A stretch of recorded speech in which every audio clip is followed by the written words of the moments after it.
Suite des vidéos sur comme thermicien avec cette fois comment calculer un coefficient d'énergie primaire, le CEP, et nous allons commencer par la ventilation. Pour cela vous avez ici le projet de démonstration qui a été chargé, et donc on va commencer par sélectionner un type de VMC. Vous avez dans l'aide en ligne sur la droite les types de VMC qui sont ici indiqués en présélection dans comme thermicien, avec les simples flux hygro A, avec donc des entrées d'air autoréglables et des bouches d'extraction qui sont hygro-réglables, c'est-à-dire dont les débits sont régulés par l'humidité. Les VMC hygro B, elles ont à la fois des bouches d'entrée d'air et aussi des bouches d'extraction qui sont hygro-réglables. Et enfin, autre grand type de VMC, les doubles flux, où là vous avez deux réseaux de ventilation avec un échangeur qui permet de récupérer l'énergie de l'air extrait, donc la chaleur de l'air extrait, pour préchauffer l'air qui rentre, l'air neuf, et inversement en période de canicule d'été, ça permet de refroidir l'air neuf. Ce qui est indiqué ici, c'est que les valeurs des VMC double flux hygro que vous avez ici, ce choix, sont issus des modèles D-Fly hygro microwatt, donc un modèle de la marque Aldes. C'était la manière d'avoir des VMC double flux ici dans le logiciel qui soit moins pénalisante que la VMC de flux double flux générique, qui correspond aussi au débit des bouches d'entrée autoréglables, donc des débits assez importants.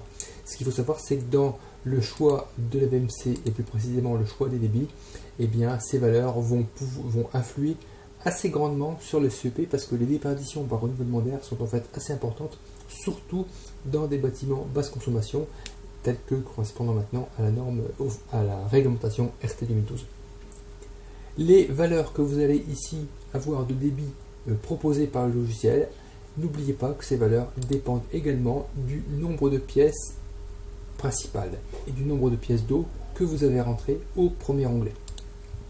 Donc si vous changez de type de VMC et si vous changez de type de pièce d'eau, eh bien, les débits seront à chaque fois recalculés en fonction des données que nous avons en base de données.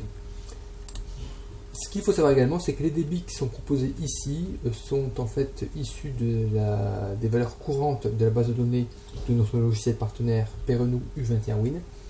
Si vous avez bien sûr si vous avez des données précises issues de votre électricien, le poseur de VMC, ou bien d'avis techniques, etc., eh bien vous rentrez ces valeurs. La base de données Perenou donne des valeurs moyennes, vous avez les mêmes valeurs en base et en pointe, parce que ce sont des valeurs moyennées par les scénarios prédéfinis de la réglementation thermique RT 2012. Et si vous avez également donc les modules d'entrée d'air, c'est en fait le débit d'air possible qui peut rentrer par ces fameuses entrées d'air qu'on trouve généralement au-dessus des fenêtres quand on est en simple flux.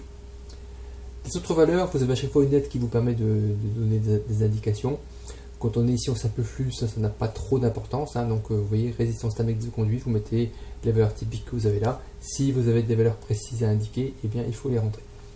Autre donnée importante à considérer, c'est la puissance des ventilateurs.